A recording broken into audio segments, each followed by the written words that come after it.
CM Revanth Reddy రైతులకు ఇచ్చిన హామీ ప్రకారం 2 లక్షల రూపాయలు రుణమాఫీని వెంటనే చేపట్టాలని మాజీ మంత్రి జోగురామన్న డిమాండ్ చేశారు.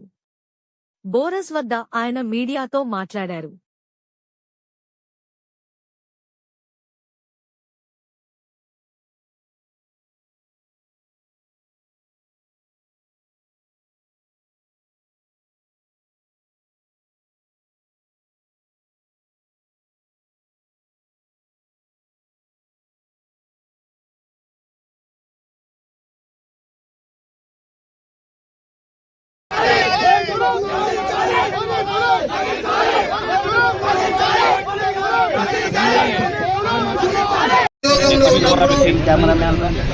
ఉద్యోగ రీత్యా మీరు పనిచేయవలసి ఉంటుంది. ఇక దయచేసి నేనేమంటున్నానంటే, స్వయంగా ముఖ్యమంత్రి గారే చెప్పిండు, రేషన్ కార్డు ఈరోజు అయితే జైనత్ మండలంలో ఓరాజి గ్రామం దగ్గర జైనత్ మండలం సభటువంటి బీఆర్ఎస్ పార్టీ ఆధ్వర్యంలో రైతు సోదరులు పెద్దలందరూ కూడా ఈ కార్యక్రమానికి వచ్చినటువంటి వాళ్ళందరికీ పేరు పేరున హృదయపూర్వకమైనటువంటి నమస్కారాలు రామరావు తెలియజేస్తున్నాను. ఈరోజు మేము ముఖ్యమంత్రి రేవంత్ రెడ్డి గారిని ఆయన చెప్పిన మాటల్నే మేము డిమాండ్ చేస్తా ఉన్నాం. ఆయనే స్వయంగా ఈరోజు ఏదైతే రేషన్ కార్డు ప్రామాణికం కాదు, రేషన్ కార్డు కేవలం కుటుంబం యొక్క నిర్ధారణ కొరకే అని చెప్పి ఆయన స్పష్టంగా చెప్పిండు.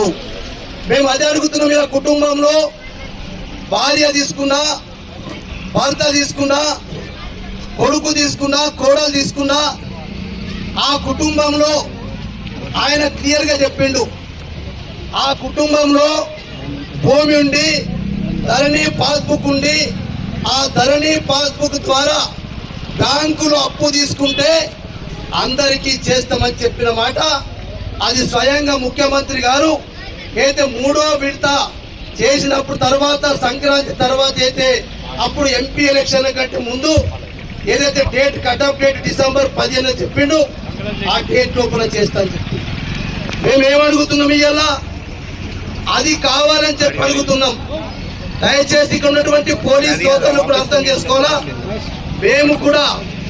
మేము రైతుల కొరకే మా కేసీఆర్ గారి నాయకత్వంలో, మా వర్కింగ్ ప్రెసిడెంట్ కేటీఆర్ గారి నాయకత్వంలో ఈరోజు రైతుల కొరకు మా మీద ఎన్ని కేసులు పెట్టినా, మా మీద మమ్మల్ని కేసులు పెట్టి భయపెడతామని చెప్పి భయభ్రాంతులకు ప్రభుత్వం ప్రెషర్ తోటి పోలీసులు కేసులు పెట్టినా మేము భయపడడానికి సిద్ధంగా లేమని చెప్పి నేను అనేక సార్లు చెప్పినా. దయచేసి అందుకొరకే ఈ రోజు రేవంత్ రెడ్డి గారిని ఒకటే డిమాండ్ చేస్తున్నాం. ఇలా రుణమాఫీ అందరికి చేసేంత వరకు బీఆర్ఎస్ పార్టీ పోరాటం ఈ రోజే కాదు, అందరి రైతులకు వచ్చేంత వరకు చెప్తున్నాం. అట్లనే నేను ఒక ఎగ్జాంపుల్ నీకు ఒక విషయం చెప్తున్నా. అందుకొరకే ఇలా నేను కొన్ని ఉదాహరణలు చెప్తున్నాను. ఇంకా మా రైతులకు తెలవాలా, ఏదైతే మేము ఇప్పటిదాకా 3